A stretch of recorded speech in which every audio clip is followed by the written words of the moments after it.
Hello student, welcome back to the video series of Vivekananda school. आज हम chapter 4 पढ़ेंगे, the laughing hippopotamus. Okay, on one of the upper branches of the Congo river lived an ancient and aristocratic family of hippopotamus। जो Congo river की जो branch है उस पर एक फैमिली रहती थी हिप्पोपोटेमस की, जो बहुत ही प्राचीन थी, which boasted a pedigree dating back behind the days of Noah, behind the extinction of mankind। और वो pedigree dating करती थी। Now, not long ago, the queen of this tribe of hippopotamus had a child, which she named Kyo because it was so fat and round। मतलब कि जो queen थी hippopotamus की, कुछ टाइम बाद उसको एक बेबी हुआ था, हिप्पोपोटेमस बेबी। उसका नाम उसने क्यों रखा था? क्योंकि वो बहुत मोटा था और गोल था। Goy lived in one of the little villages of the blacks। He was the grandson of the black scorer। मतलब एक गोई नाम का जो ब्लैक मैन था वो गांव में रहता था, और वो एक जो ग्रैंडसन था किसका? जादूगर का। ब्लेड स्कॉरर मतलब होता है जादूगर। The latter being an agreed man known as boneless wonder because he could twist himself into as many coils as a serpent and had no bones to the handle this bending his flesh into any position। मतलब कि जो जो black man था उसको boneless भी बोलते थे, क्योंकि मतलब जो इस तरीके से वो मुड़ जाता था कि जैसे मानो उसके बॉडी में हड्डी ही नहीं है, बोन्स ही नहीं है, इसलिए उसे बोनलेस वंडर कहा जाता था। Goy set up digging a great pit in the ground. Midway, Goy sat between two sharp curves of the river. When his pit was finished, he covered it over with small branches of tree and earth upon them। मतलब कि गोई ने क्या किया, एक दिन जो नदी है, नदी के किनारे पर जो पहाड़ है वहाँ पर क्या किया, एक गड्ढा खोदा और उसे ट्री की जो ब्रांचेस रहती हैं, शाखाओं से उसे कवर कर दिया।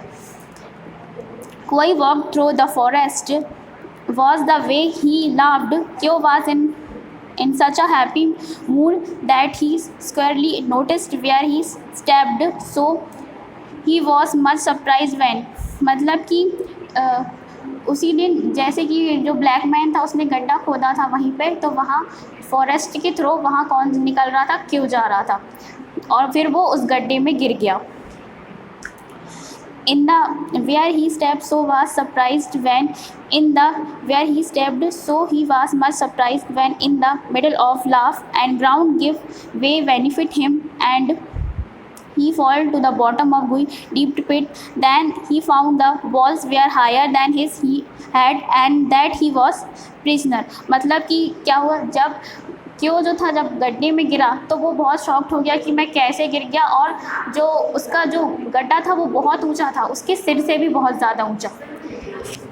When going peeped over the edge of the pit next morning, he exclaimed, "Why the jolly one"। फिर नेक्स्ट सुबह क्या होता है, जो गोई है वो जाता है और गड्ढे के किनारे पे खड़ा होकर बोलता है, "Why the jolly one"।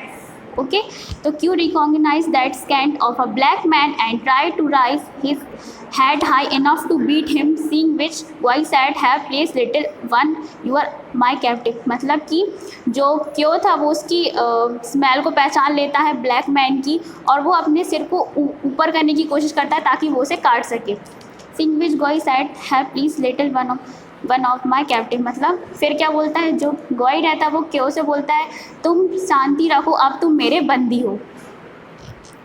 Yes, I will have a piece of your leg if I can reach it, restarted क्यों, and then he laughed at his own joke. मतलब कि फिर क्यों बोलता है कि हाँ, मेरे पास तुम्हारे एक पैर का टुकड़ा हो सकता है, अगर तुम मुझे छोड़ दो तो मैं तुम्हें उसे दे दूँगा। फिर वो दोनों इसी बात पर हंसने लगते हैं।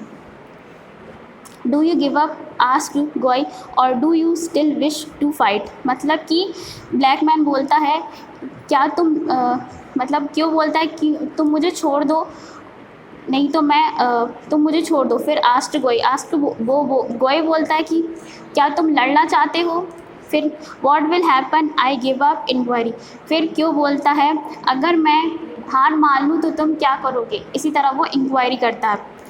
It is hard to say you are too young to work. If I kill you for food, I shall lose yours which are not yet grown. मतलब कि अगर मैं तुम्हें मार देता हूँ, जो बॉय है वो क्यों से बोलता है कि अगर मैं तुम्हें मार देता हूँ तो मैं तुम्हारे उस दांत को भी खो दूँगा जो अभी तक आया भी नहीं है. लाफ क्यों, you must let me go after all black man for I am one no use to you. मतलब कि क्यों बोलता है गॉय से कि तुम मुझे जाने दो, मैं तुम्हारे किसी काम का नहीं हूँ. That I will not to declare गोय unless he added as an afterthought, you will make a bargain with me. I will let you go if you are swear by the tusk of your grandfather that you will return to me in a year and a day and become my prisoner again. मतलब कि जो गवाही है वो क्यों से बोलता है, मैं तुम्हें जाने दे सकता हूँ अगर तुम कसम खाओ तुम्हारे दादा के दांत की कि तुम एक दिन और एक साल बाद तुम लौट कर आओगे और मेरे बंदी बन जाओगे. Very well, if you will no, let me go. I swear by the tusk of my grandfather to return to you in a year and a day and become your prisoner. Boy was much pleased for know that in a year and a day Kyo would be almost full grown. मतलब कि क्यों बोलता है अच्छा ठीक है, मैं एक साल और एक दिन के बाद फिर आऊँगा तो तुम मुझे बंदी बना लेना. Next, Q was so pleased when he found himself upon the surface of the earth again that he indulged in a merry fit of laughter, after which he said goodbye, boy, in a year and a day you will see me again. मतलब कि क्यों release हो जाता है, उसके बाद गड्ढे से बाहर आ जाता है, वो उसे ब्लैक मैन उसे छोड़ देता है और वो कहता है ठीक है, और उसे बहुत अच्छा लगता है कि वो वापस गड्ढे से बाहर आ गया और वो अर्थ पर खड़ा हो गया. Having shone by the tusk of his grandfather said uncle. मतलब वो उससे बोलता है कि मैं एक साल बाद फिर आऊँगा और तुम मुझे बंदी बना लेना. Thank you very much.